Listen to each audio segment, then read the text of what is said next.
नमस्कार। उपराष्ट्रपति चुनाव को लेकर वोटिंग से पहले आंकड़ों में क्या बड़ा उलटफेर सामने आ रहा है? आंकड़ों के हिसाब से किसका पलड़ा भारी नजर आ रहा है?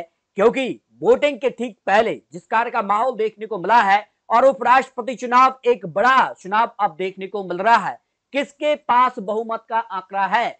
37 सांसद तय करेंगे आखिर उपराष्ट्रपति चुनाव। एनडीए या फिर इंडिया गठबंधन, कौन जीतने जा रहा है इसके भी आंकड़े आपको दिखाएंगे, क्योंकि उपराष्ट्रपति चुनाव अब महत्वपूर्ण चुनाव हो चुका है। और इस उपराष्ट्रपति चुनाव को लेकर यहां पर प्रधानमंत्री मोदी जी उपराष्ट्रपति चुनाव को लेकर बीजेपी सांसदों को लेकर भी काफी यहां पर कह सकते हैं कि जिस कार्य की पाठशाला तैयार की गई है, इसमें यहां पर सांसदों को लेकर यहां पर वोटिंग किस कार्य से करनी है, इसको लेकर यहां पर 2 दिवसीय यहां पर कार्यक्रम उपराष्ट्रपति चुनाव को लेकर बीजेपी सांसदों के साथ यहां पर पाठशाला का यहां पर कार्यक्रम रखा गया। इसमें यहां पर जिसका से पहले जेपी नड्डा के साथ सांसदों की यहां पर जो है डिनर यहां पर मीटिंग थी, लेकिन वो कैंसिल हुई है। उसके बाद कहीं ना कहीं जो कयास लगाए जा रहे हैं कि उपराष्ट्रपति चुनाव में क्या खेला होने जा रहा है, इसको लेकर भी काफी हलचल है। और उपराष्ट्रपति चुनाव को लेकर इंडिया गठबंधन भी अपना यहां पर जो है मॉक पोल करने जा रहा है, अपने यहां पर सांसदों के साथ सीधे तौर पर कह सकते हैं कि शक्ति प्रदर्शन करने जा रहा है,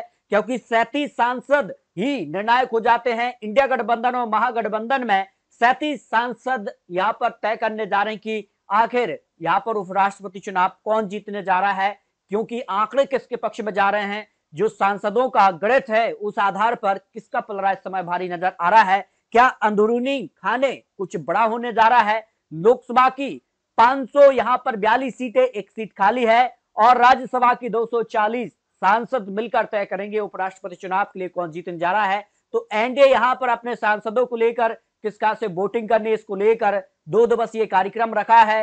तो राधा कृष्णन विशेष सुदर्शन रेड्डी दोनों ही उम्मीदवार क्या कुछ बड़ा होने जा रहा है, और ऐसे में माना जा रहा है कि दक्षिण भारत से ही तय होगा आखिर उपराष्ट्रपति चुनाव कौन जीतने जा रहा है, क्योंकि दोनों उम्मीदवार दक्षिण भारत से हैं और दक्षिण भारत के जो सांसद हैं वो निर्णायक हो जाते हैं।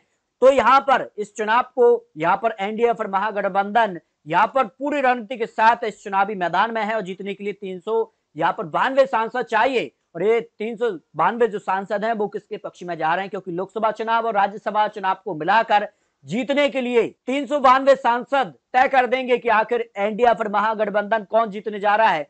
इंडिया गठबंधन के पास इस समय 355 सांसद हैं, जबकि एनडीए के पास 427, यानी एनडीए के जो है 37 सांसद ज्यादा हैं, जबकि यहां पर बात की जाए तो इंडिया गठबंधन के यहां पर 37 सांसद कम हैं। तो वो 37 सांसद दक्षिण भारत के निर्णायक हो जाते हैं कि दक्षिण भारत के सांसद तय कर देंगे एनडीए या फिर इंडिया गठबंधन कौन जीतने जा रहा है उपराष्ट्रपति चुनाव को लेकर। आंकड़ों के हिसाब से तो एनडीए का पलड़ा इस समय भारी नजर आ रहा है, लेकिन जिस कार से हलचल देखने को मिली है उसके बाद तो 9 सितंबर को यहां पर उपराष्ट्रपति चुनाव के लिए वोटिंग होगी और 9 सितंबर को ही नतीजे सामने आ जाएंगे आखिर उपराष्ट्रपति चुनाव पर किसका कब्जा होने जा रहा है। लेकिन आंकड़ों के हिसाब से एनडीए का पलड़ा भारी है, तो इंडिया गठबंधन क्या कुछ आंकड़ा होगा इसको लेकर अपना रख सकते हैं। मिलते हैं और लेटेस्ट और महत्वपूर्ण आंकड़ों के साथ, तब तक ले जय हिंद, जय भारत।